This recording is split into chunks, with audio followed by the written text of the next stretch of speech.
Future plans for a departing WWE star have been revealed. Plus, Steve Austin is hinting at a WrestleMania 39 appearance.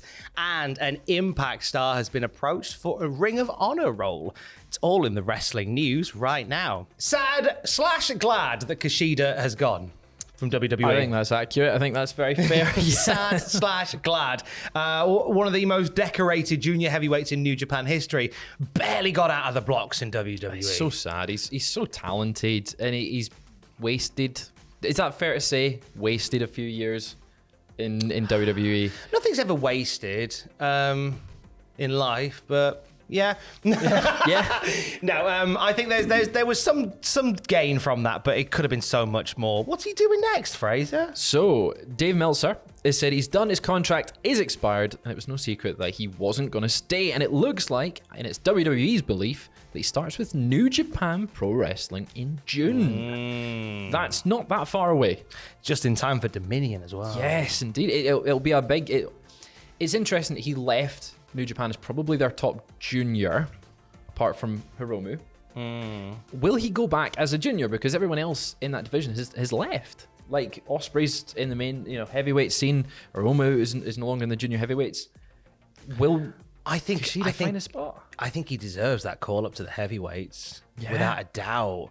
I think there's definitely something in him. I think that's part of the return home, isn't it? If this is where we end up going, having Kushida return and just be top of the tree again, especially with Ospreay and somebody, as you say, has also graduated from junior heavyweight to heavyweight. There's something quite nice about Ospreay in that heavyweight division suddenly being hunted by Kushida. And I think, we do put him straight back in the mix at the top. I think he's one of those guys that he's had a few years where he hasn't really done enough, and let's just get straight back into it. Let's get him out in a DeLorean doing all the time stuff. Let's lean back into that again. I miss all the time stuff. Back to the Future is one of my favorite films. So both him and Kenny Williams stopped doing it all. And they just stopped the Back to the Future stuff. But also noticed June would also line up with the rumoured AEW New Japan show that might take place that we covered the other day on the news. So that would be an interesting matchup. That'd be interesting. Interesting. Possibly Kushida returning in time for an AEW New Japan crossover. That'd be quite nice. That would be pushing through two forbidden doors at once. They're not all forbidden doors, are they? Because he's left. But anyway. The door's wide open. Yeah. The door's wide open. Talking of returns, Steve Austin made a scintillating return. He did. At WrestleMania. I was scintillated. On the scintillator. How scintillated were you? I can't even describe it, Tom. Oh, that's a lot of scintillation. This would get demonetized. It's like watching. It's like Sam doing any New Japan news that involves Ishii. We don't want to go there again. Are we seeing Steve Austin again?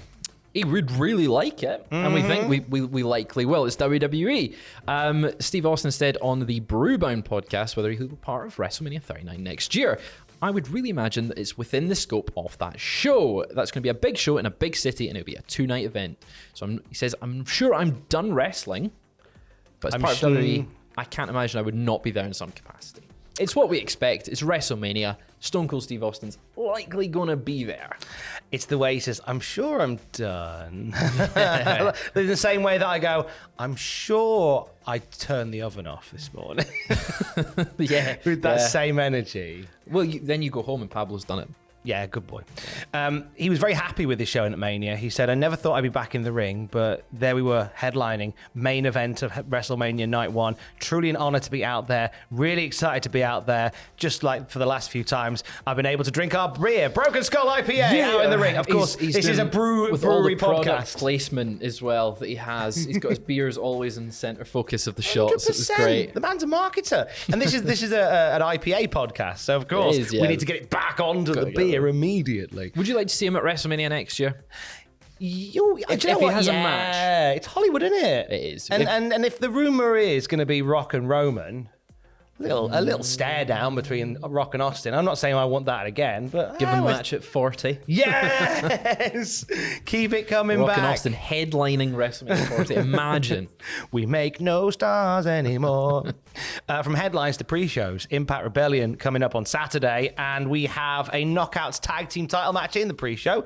Inspiration, Cassie Lee and Jessie Mackay taking on Tennille Dashwood and Madison Rayne. The Influence defending the titles against the Inspiration for that show on Saturday. I've enjoyed the Inspiration's work. I've enjoyed the stuff they've done with the Influence. There's some fun bants between those teams. They're both doing fantastic work. It's nice to see them back together, the Inspiration, because obviously the last few months in WWE, they were apart. So it's great to see them over the past year since their release, that they've really done more with what their characters are, and seeing them on Impact has been great. And the match is gonna be fun. Still think we've barely scratched the surface, though. Oh yeah. There's still way more to come, I'd imagine. Countdown to Rebellion this Saturday on the YouTube, and then the main show is on pay-per-view. Jay White versus Steve Macklin versus Chris Sabin on the show. That is going to be a great match.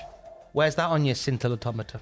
I would say 7, 8. Oh, nice. Okay. Where's Jonathan Gresham versus Eddie Edwards? That's 9. Now, Anything with Gresham. Here's the thing. I mean, this match is still down to be part of the show, but we know Jonathan Gresham suffered a concussion over the weekend, which meant he couldn't come over to face G Money at Progress. So, I mean, potentially that one might not make it onto the card, depending how Gresham's doing. I think if it was any other injury, it might go fine, but because it's a concussion. Yeah, they kind of might want to play it safe. Anyone jump to your mind on who could replace Gresham? I kind of would like the idea of putting, I mean, because the problem is it's part of the Honor No More feud. Yeah. Maybe Mike Bennett would be a good one to put in there. Maybe not Mike Bennett, because they're on the same team. I mean, for me, there's one name springs to mind, but it's kind of like, oh, will he be allowed to? But Samoa Joe, of course, and a Ring of Honor champion, and it fits with how Gresham's appearance on Dynamite and stuff, or on Rampage and Battle of the Belts. That's a much better shout. Samoa Joe. Yeah, get Who Joe would you on like there to see replace Jonathan Gresham if he's out? Let us know. Bubba's down there. Tasha Steele's defending the Knockouts title against Rosemary. Jonah and Tomohiro Ishii. Sam is just somewhere excited. I don't know where he is, but he's excited right now. Beefy boys battering each other for Sam Driver's delectation. Violent by Design defending the tag titles in an elimination challenge. Trey Miguel defending the X title against Ace Austin and Mike Bailey. Mike Bailey finally getting his roses. What a weekend he had over WrestleMania weekend, Dave. That was incredible. The amount of matches he had that were just absolutely incredible. Like the one with Bandido particularly was great. Reina Dorena's title being defended. Deonna Purrazzo puts it up against Taya Valkyrie. Nice match. And Moose defends the Impact title against Josh Alexander, coming full circle. Come on, Josh. I think this is the Josh night, isn't it? Yeah, it has to be. It's been so long that they've been building and building and building. Surely this is the time he takes the belt from Moose. We'll end on a little bit of news from Impact. Who's been approached for a possible role with Ring of Honor? Ring of Honor owner Tony Khan, of course, has reached out to Maria Kanellis Bennett of Honor No More and says, she says, I'm hopeful that happens soon. I'm thankful and appreciative that even reached out to me because I love Ring of Honor. A piece of my soul might have died a little bit when I was released from the company last year, because last year was so fulfilling and I've loved working with the women's division. I'm hopeful that we do find a time to communicate, and a lot of our friends are trying to make sure we get in touch. I will keep everyone posted as things come into play. Which is interesting because our Impact deal expires this Saturday following Rebellion. So we could see our end up in Ring of Honor. Will we see Mike Bennett? I think if Maria goes, I think Mike will. I think there's something quite nice about Maria leaving Ring of Honor to form a Ring of Honor themed faction, only to leave said faction to return to actual Ring of Honor. Honor has returned. That's the faction that she'll get. Some would say the honor never went away. And yeah, she's a good force to have backstage and working wherever within Ring of Honor is Maria. Somebody who really knows like the Women of Honor division, and you know, there was a lot of big plans for that. So that's a nice move by Tony Khan. Oh, absolutely. The next thing he needs to do is buy the rights to Mike and Maria's theme from WWE. It's the CFO's one. Greatest love I've ever known. That's the one. Don't demonetize us because that's so nice. We sounded incredible. Phenomenal. Just the sound. It's the acoustics in here that really make it. More news throughout the day at cultaholic.com. Happy 420. Happy 420 day. Blaze it, Tom. Let's go. Love you. Bye. See you later.